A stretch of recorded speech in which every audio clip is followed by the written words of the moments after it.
Hello everyone. So today's video is on a very important case, that is Valfor versus Valfor case.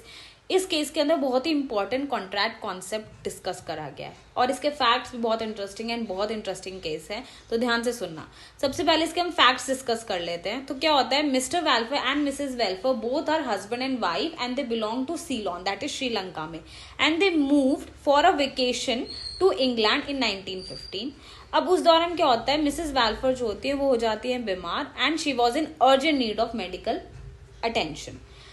तो both decided and they made an agreement कि Mr Balfour जो है he would return to Ceylon and his wife that is Mrs Balfour shall stay back until she recovers from her illness. तो एक condition है कि जब तक वो रिकवर नहीं हो जाती है तब तक वो इंग्लैंड में रहेंगी। और दोनों ने ये भी डिसाइड करा that during that period of time Mr Balfour shall pay Mrs Balfour £30 as maintenance every month until everything fall into place unless she recovers and returns back to Ceylon. तो जब तक सब कुछ ठीक ठाक नहीं हो जाता, जब तक वो बिल्कुल ठीक नहीं हो जाती हैं, तब तक उसको वो £30 जो है as maintenance every month provide करेगा। लेकिन धीरे धीरे उनका रिलेशनशिप जो है वो धीरे धीरे खराब होता गया, दोनों बहुत लड़ाई झगड़े होने लगे और इसकी वजह से मिस्टर वेल्फर जो है वो इस चीज को फुलफिल नहीं कर पा रहे थे, वो अमाउंट ऑफ पे मेंटेनेंस जो उनको पे नहीं कर रहे थे।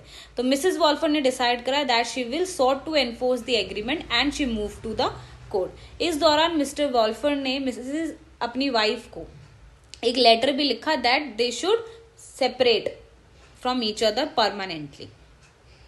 अब इस केस में 3 इश्यूज रेज हुए थे, that is did Mr Balfour ever intended to enter into any sort of agreement with his wife that is Mrs Balfour. Second is the agreement Mr welfare and Mrs Balfour valid in nature at all, and third is does the contract between husband and wife enforceable in court of law. तो इस दौरान court ने ये analyse करा that जो characteristics of agreement के वो purely क्या है, डोमेस्टिक इन नेचर है। एंड लॉर्ड जस्टिस एटकिन थे इसमें, he held that when a husband and wife enter into an agreement they never intend to create a legal relationship. और legal relationship create करना बहुत important है, it is a very essential element of a contract.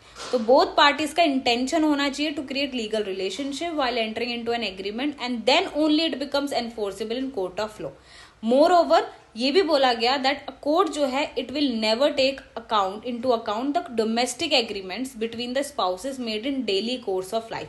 अब daily course of life में बहुत सारे agreements बनते हैं, अब सारे एग्रीमेंट्स को कोर्ट लेने लगेगा तो उसको हम कैसे जस्टिफाई करेंगे कि वो लीगली एनफोर्सेबल या नहीं है या है। तो इसमें हम इंटेंशन जो है वो देखते हैं कि क्या वहां पे इंटेंशन था दोनों पार्टीज के बीच में लीगल रिलेशनशिप क्रिएट करने का। और ये बोला गया that the agreement was outside the realm of contracts all together. Now इसके अंदर रेलिवेंट लॉ जो यूज हुआ है वो ये यूज हुआ है कि जो फैमिली और सोशल एग्रीमेंट्स होते हैं उसमें हम intention of the parties evaluate करते हैं, और जो इंटेंशन ऑफ द पार्टीज है वो उन 2 चीजों पे इवेलुएट होता है। वो क्या होती है, फर्स्ट होता है टर्म्स क्या है एग्रीमेंट के, और सेकंड इज किन सर्कमस्टांसेस में वो एग्रीमेंट में एंटर किया गया है। आपने पढ़ा होगा कि अनड्यू इन्फ्लुएंस होता है, कोअर्जन होता है, फोर्स होता है, बाय मिस्टेक होता है, बहुत सारे सर्कमस्टांसेस होते हैं जिसमें पार्टी को जबरदस्ती एग्रीमेंट में आना पड़ता है। तो क्या सर्कमस्टांसेस थे और क्या टर्म्स थे, ये 2 इंपॉर्टेंट कंडीशंस होती हैं इंटेंशन को इवेलुएट करने के लिए। अब जो फैमिली और सोशल एग्रीमेंट्स टाइप के एग्रीमेंट्स जो होते हैं इसमें कोर्ट डिसाइड करता है कि क्या whether there is an intention to create a contractual relationship और नॉट। तो मोस्ट ऑफ द टाइम क्या होता है, जो फैमिली एग्रीमेंट और सोशल एग्रीमेंट्स होते हैं उनका कोई भी ऐसा इंटेंशन नहीं होता है कि कॉन्ट्रैक्चुअल रिलेशंस बनाए गए हों, accept in case of separation और स्प्लिटिंग अप। तो इसमें जजमेंट यही बोला गया कि जो एग्रीमेंट हुआ था दोनों पार्टीज के बीच में that is Mr Balfour and Mrs Balfour के बीच में वो लीगली बाइंडिंग नहीं है, and the agreements made in personal family relationships are not counted in law of contract. The agreements made between spouses to provide capitals or monetary benefits does not hold any legal binding authority। और generally ये भी बोला गया कि जो spouses और parties to marriage होती हैं वो अरेंजमेंट्स बनाते हैं अपने पर्सनल या हाउस होल्ड एक्सपेंसेस के लिए, लेकिन उनके बीच में कोई भी ऐसा लीगल इंटेंशन क्रिएट नहीं होता है। तो there was no such enforceable agreement between Mr Balfour and Mrs Balfour. और जो ये लॉ है जो रिवॉल्व होता है, it revolves around the concept that there must be an intention on the part of both the parties. Intention होना चाहिए legal relationship create करने का। तो ये था हमारा केस, जो कि बहुत इंपॉर्टेंट केस था।